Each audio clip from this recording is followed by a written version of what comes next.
Hello. So today I'm going to be taking a look at the 3 new dungeons that are currently out on closed testing, which are the Epic Pirate Cave, Spider Den, and Forest Maze. And I'm going to be running these dungeons on my Unpotted level 20 rogue. The purpose of these videos isn't necessarily to show you the new content that these dungeons offer, because many videos that people have put out already do that, but rather I'm simply going to be stating some of my observations and opinions about these dungeons.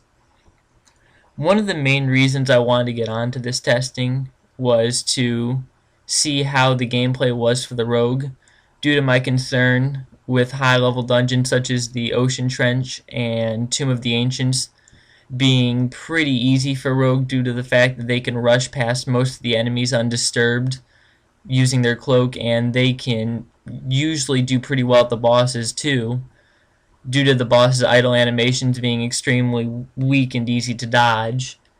Whereas with these dungeons, with Dreadstump, he doesn't shoot you when you cloaked, and these enemies don't either, making it extremely easy to do the Pirate Cave on any level rogue, due to the fact that nothing really attacks you when you cloak at all.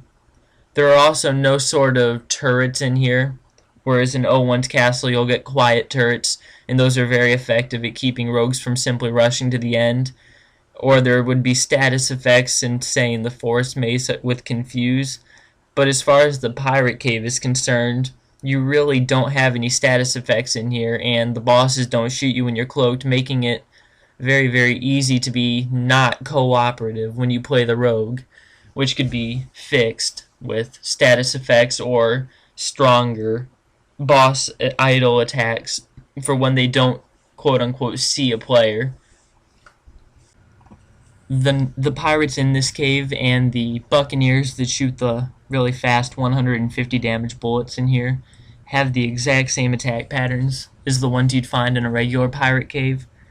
The only difference is that they've been given more health and their bullets do far more damage than the originals did.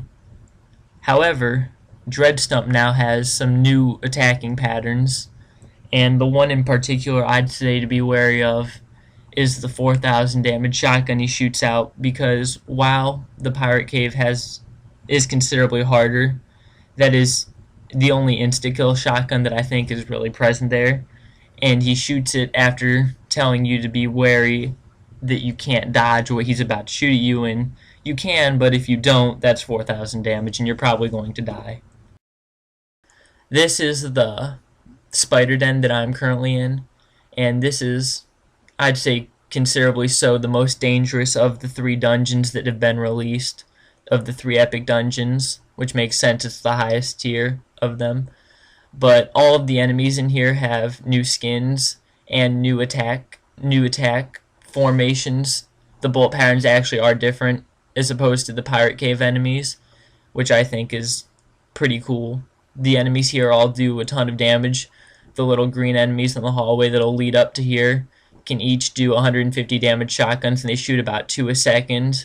That's how I lost a wizard here earlier. That was unfortunate.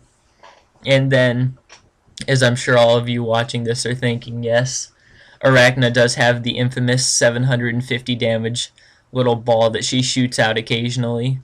When I'm not cloaked, she'll shoot about 1 a second, but other than that, she'll only shoot 1 about every 6 seconds when I have to uncloak.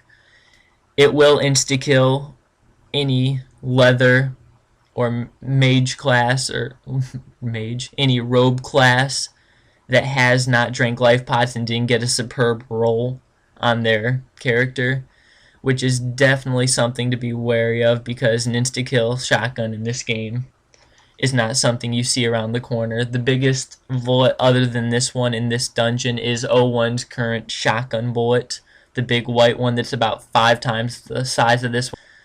But I would definitely say this is more perilous. This boss has a ton of health. I would imagine it's upwards of 40,000 hit points. I don't know the exact value, but that sounds about right. And it takes quite a while on an unmaxed rogue to kill her, to kill Arachna. And if she were to sit on me at any point with that shotgun, which is very hard to avoid at some points in this fight because she moves much faster than you when you're slowed. Or if she were to jump on top of you and shoot the green 750 damage bullet, it would spell the end of this run pretty quickly. But as I said, this is probably my favorite of the 3 dungeons due to it actually being difficult and scary, and the fact that the enemies here have new attack patterns and it feels different as opposed to these other 2, which feel like Caban basically buffed the damage and health of the enemies. And I rushed this one in about 5 seconds. It was pretty sad how easy it was compared to the regular version. I'd say this is the easiest of the 3 epic dungeons. The enemies don't really feel new. The only unique thing about this dungeon is the fact that they've added turrets to it, which is kind of cool, but the turrets are pretty easy to avoid on a rogue, and I think it would be better if they fired when the rogue was cloaked and they had a quiet one to catch the rogue off guard. Well, thank you for watching my video. I hope you enjoyed it.